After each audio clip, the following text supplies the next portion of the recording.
नमस्कार, मी प्रशांत सागवेकर. सर्व प्रेक्षकांना जय महाराष्ट्र. आणि आता घेऊया दिवसभरातल्या राजकारणातल्या सुपरफास्ट घटनांचा आढावा.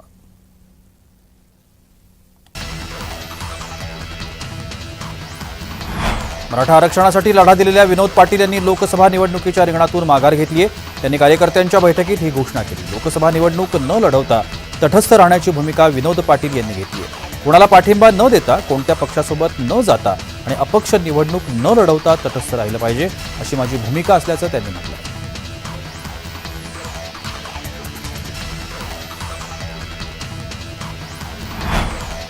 लोकसभेचा प्रचार करण्यासाठी केंद्रीय राज्यमंत्री रावसाहेब दानवे यांनी रॅली काढली आहे. जनार्दन मामाच्या पुतळ्याला हार घालून रॅलीला सुरुवात झाली. या रॅलीमध्ये भाजपा पदाधिकारी आणि कार्यकर्त्यांनी मोठ्या प्रमाणात सहभाग घेतल्याचं पाहायला मिळालं.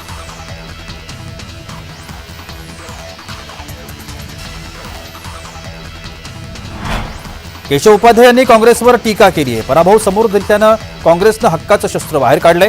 यापूर्वी मनमोहन सिंग यांनी सांगितलं होतं की या देशातील संपत्तीवर पहिला हक्क मुसलमानांचा आहे, असं म्हणत केशव उपाध्याय यांनी या भूमिकेचा निषेध केला.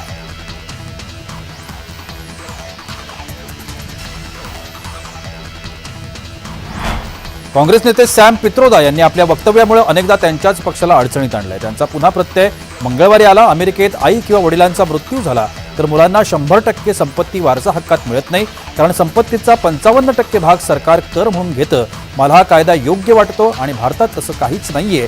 यावर चर्चा झाली पाहिजे, कारण संपत्तीचं पुनर्वाटप करायचं असेल तर लोकहितार्थ नवे कायदे करावे लागतील, असं पित्रोदा म्हणाले. यावरून भाजपनं काँग्रेसवर सडकून टीका सुरू केली.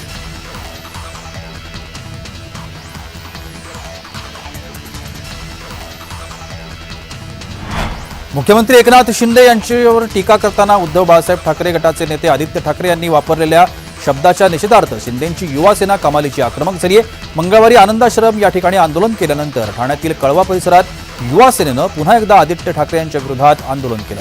यावेळी युवा सेनेचे आदित्य ठाकरे यांनी प्रतिकात्मकरित्या बाहुली आणून तिला अदुबाळ म्हणत घोषणाबाजी केली.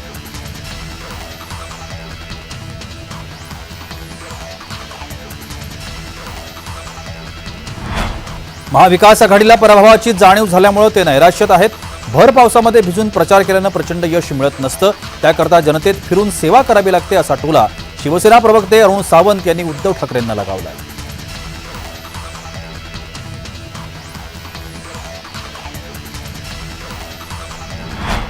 छत्रपती संभाजीनगरमध्ये एमआयएम पक्षाचे उमेदवार इम्तियाज जलील यांनी भडकल गेट येथील डॉक्टर बाबासाहेब आंबेडकर यांच्या पुतळ्याला पुष्पहार अर्पण करून प्रचार रॅलीला सुरुवात केली. या रॅलीला मोठ्या संख्येनं पदाधिकाऱ्यांची गर्दी पाहायला मिळाली.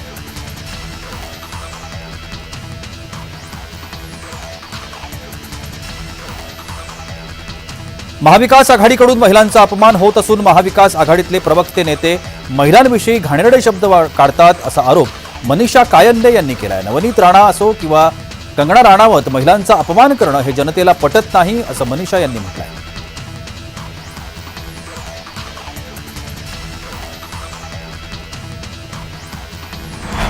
एकनाथ खडसेंचा राजीनामा आणि लोकसभा निवडणुकीचा संबंध नसल्यानं जयंत पाटील यांनी म्हटलंय.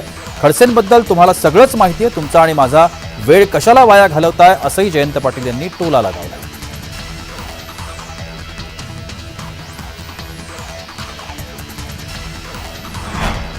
मोहोळ तालुक्यातील गेल्या 25 वर्षांपासून भाजपत असणारे संजय क्षीरसागर यांनी राष्ट्रवादी शरद पवार गटामध्ये प्रवेश केलाय. मोहोळ ते क्षीरसागर यांचा पक्ष प्रवेश खुद्द शरद पवार यांच्या साक्षीनं झाला. क्षीरसागर यांनी यापूर्वी विधानसभा लढवली आहे. क्षीरसागर यांचा थेट राष्ट्रवादीत प्रवेश होत असल्यानं सोलापूर लोकसभा मतदारसंघात भाजपला मोठा धक्का मानला जातोय. क्षीरसागर यांच्या पक्षप्रवेशानं सोलापूर लोकसभा मतदारसंघात प्रणिती शिंदे यांना फायदा होणार असल्याचं बोललं जात आहे.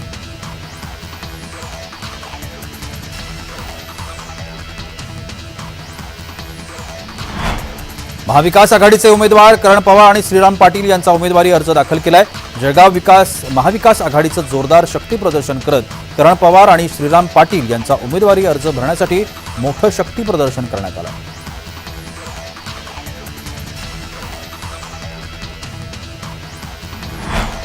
कोल्हापुरात 27 एप्रिलला पंतप्रधान नरेंद्र मोदी यांची सभा होणार आहे. सदाभाऊ खोत यांनी मवियावर टीका केली आहे. पुन्हा एकदा ही जनता पंतप्रधान मोदी यांच्या पाठीमागे उभी राहील. ही लढाई भारत विरुद्ध इंडिया अशी असून इंडिया आघाडीची लुटारूंना महायुती मूठ माती देईल, अशी टीका सदाभाऊ खोत यांनी केली.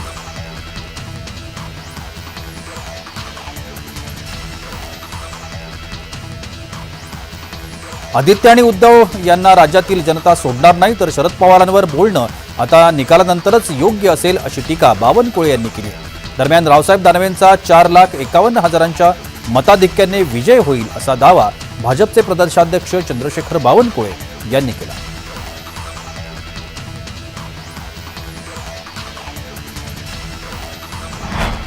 पंकजा मुंडे यांच्याकडून बीड लोकसभेसाठी उमेदवारी अर्ज दाखल करण्यात आलाय. अर्ज भरल्यानंतर पंकजा मुंडे यांच्याकडून बीड शहरात शक्ती प्रदर्शन देखील करण्यात आलं. उमेदवारी अर्ज दाखल केल्यानंतर त्यांनी डॉक्टर बाबासाहेब आंबेडकर यांच्या पुतळ्याला अभिवादन केलं.